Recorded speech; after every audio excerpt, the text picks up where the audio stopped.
Sitio donde Hola, muy buenas tardes. Somos el equipo 3 y el día de hoy vamos a presentar nuestro producto integrador de aprendizaje, el cual va a tratar acerca de las fosas clandestinas.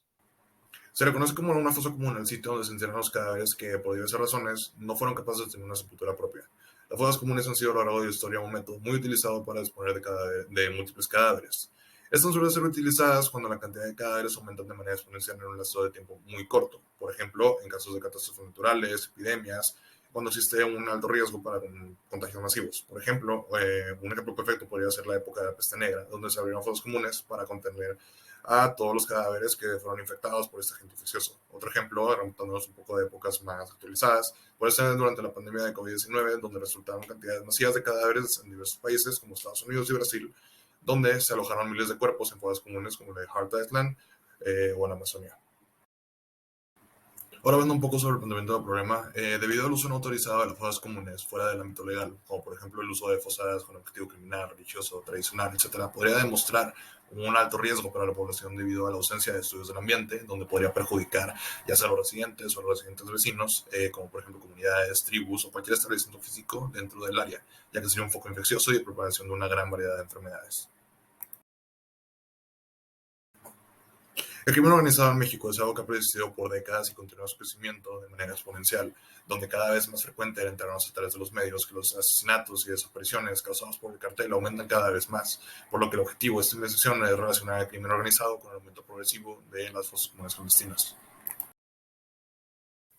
Debido al aumento progresivo de muertes de tanto las personas involucradas del propio cartel como los civiles que han resultado dañados de manera colateral, nuestra hipótesis se basa en que el propio cartel, el crimen organizado, ha optado por crear diversas fosas comunes para ocultar los cuerpos y o no tener que lidiar con ellos. Para continuar con la discusión del tema, es necesario definir algunos conceptos. El primero de este es un grupo criminal organizado, el cual se trata de un grupo de 3 o más personas que debe existir por un determinado periodo de tiempo, esto con el objetivo de obtener un beneficio ya sea financiero o material a través de cometer un delito punible con al menos 4 años de cárcel premeditadamente. Igualmente, existen los conceptos de inhumación, exhumación, ambos derivados del latín humus. El primero, inhumación, hace referencia a enterrar en la tierra y el segundo, exhumación, a retirar restos de la tierra, ya sean reliquias, restos humanos o cadáveres. Una fosa común es un espacio en el que se depositan numerosos cadáveres, estos sin un propósito fuera de la ley, a diferencia de una fosa clandestina donde se depositan como resultado de violencia. La identificación es un procedimiento para reconocer a un individuo, en este caso, aquello que alguna vez fue una persona. Esta puede ser positiva, negativa o no excluyente. Una persona desaparecida es aquella cuyo paradero se desconoce, y se presume esto es a partir o relacionado con un delito. Una persona no localizada igualmente se desconoce su ubicación, sin embargo, no se relaciona con un delito.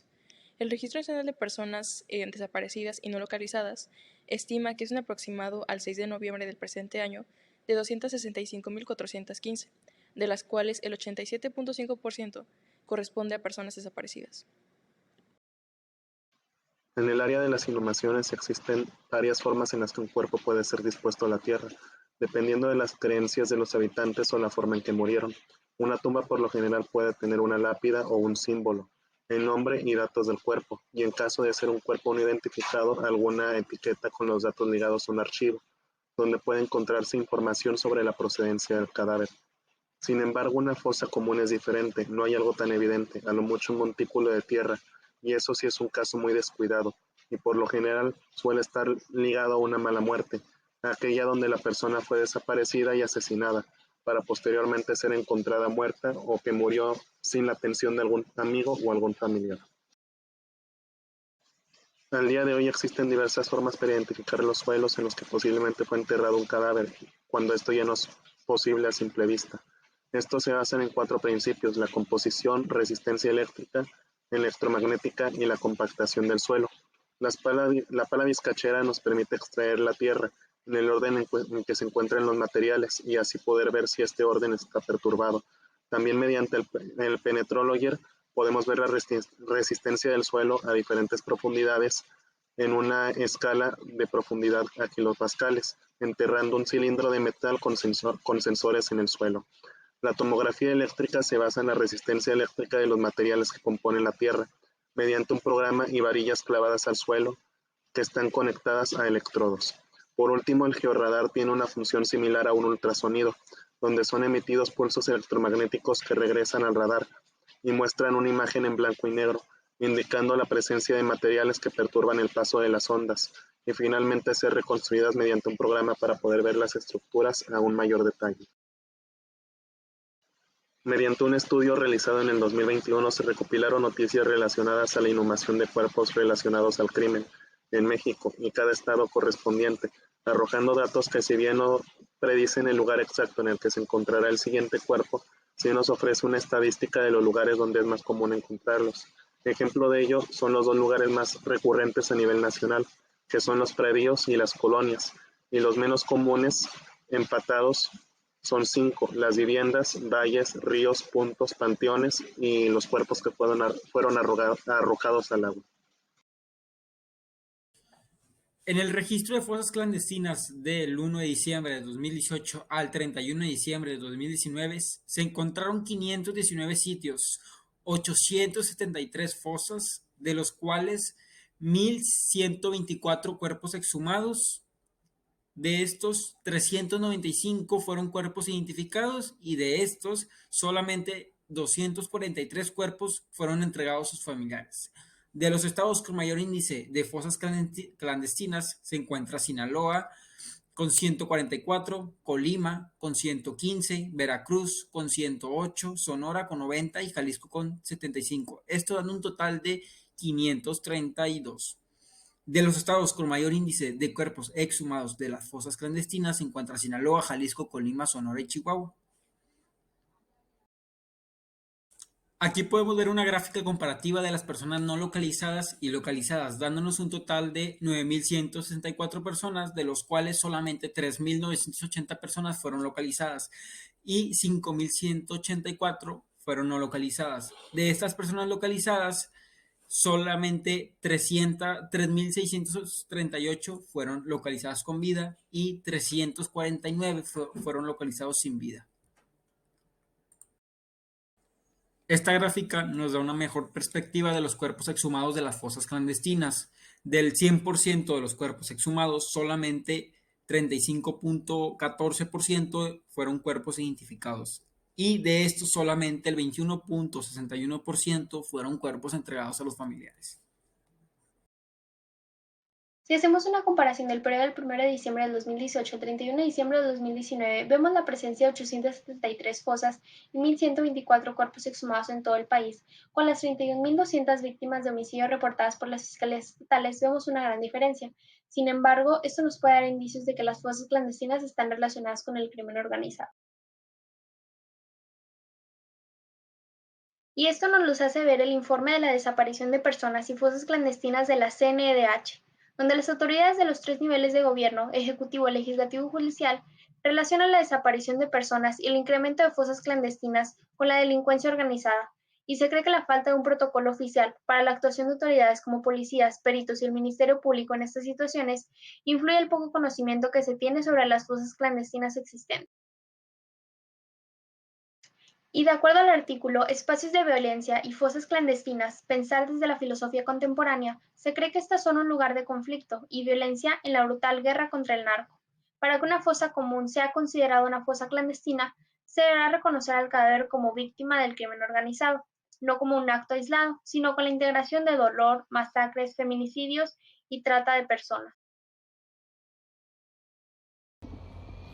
Bueno, y para continuar con nuestra exposición, ya estuvimos comentando algo sobre los resultados de nuestra exposición. Me gustaría hablar ahora sobre la discusión del planteamiento inicial del problema.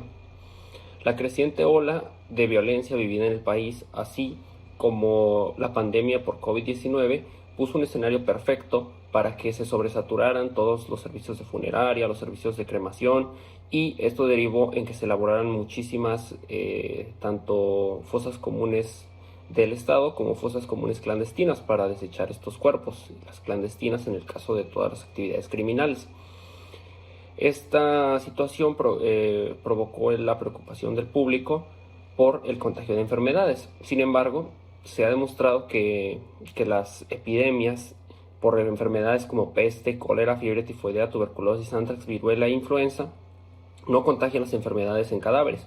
Sin embargo, se ha visto que hay algunos microorganismos, como en este caso algunos virus como el VIH, hepatitis C, hepatitis B, que sí que se transmiten en personas, por ejemplo, el VIH de 6 a 15 días y la influenza hasta un día todavía después de la muerte del paciente. Comenzando con el caso número 1 sobre un paciente contagiado por COVID-19 derivado de un cadáver publicado en el diario AS, el Journal of Forensic and Legal Medicine informó que un grupo de científicos descubrieron el primer caso de un paciente contagiado por COVID-19. Sin embargo, la OMS se opuso a esta aseveración por creer que las enfermedades epidémicas no se transmiten en pacientes cadavéricos. Sin embargo, ellos reafirman su actitud de tener cierta seguridad al tratar con pacientes, ya que podrían contagiarse por hepatitis B, C y VIH, que estos sí podrían contagiarse por esta vía, por vía sanguínea, a pesar de estar muertos. Este segundo caso de la BBC, publicando Los cadáveres, un riesgo para la salud, hablando sobre Haití y los desastres naturales que han sufrido, nos indica que las probabilidades de contagiarte por diversas enfermedades en pacientes cadavéricos. Por ejemplo, el VIH, como lo dijimos anteriormente, se contagia, permanece su riesgo de contagio de 6 a 15 días, en cambio la influenza solamente un día. Hay enfermedades como hepatitis B o hepatitis C que tienen un mayor riesgo de contagio. Por ejemplo, la hepatitis B presenta un riesgo de contagio del 6 al 30% con cadáveres, y en cambio el VIH solamente un 0.5%. Bueno, y para concluir, en este trabajo, en este escrito, identificamos el concepto de fosa clandestina y la diferencia de este término con el de fosas comunes y pues la estrecha relación que tiene este vínculo con el crimen organizado y el narcotráfico y cómo esto nos brinda información muy importante acerca del impacto social y sanitario que tiene en nuestra población. Además, identificamos los factores que están implicados en la existencia de estas fosas y cómo hacer un correcto estudio y un correcto panorama acerca de esto nos da un paisaje más completo para poder realizar acciones que nos permitan disminuir y erradicar la creación de estas fosas y que tendrán un impacto y un beneficio importante en nuestra sociedad, ya que es un problema que afecta de forma colectiva a toda la sociedad al no tener garantía de una seguridad que nos dificulta poder tener una buena calidad de vida y por ende a la aparición de enfermedades y trastornos asociados a ella.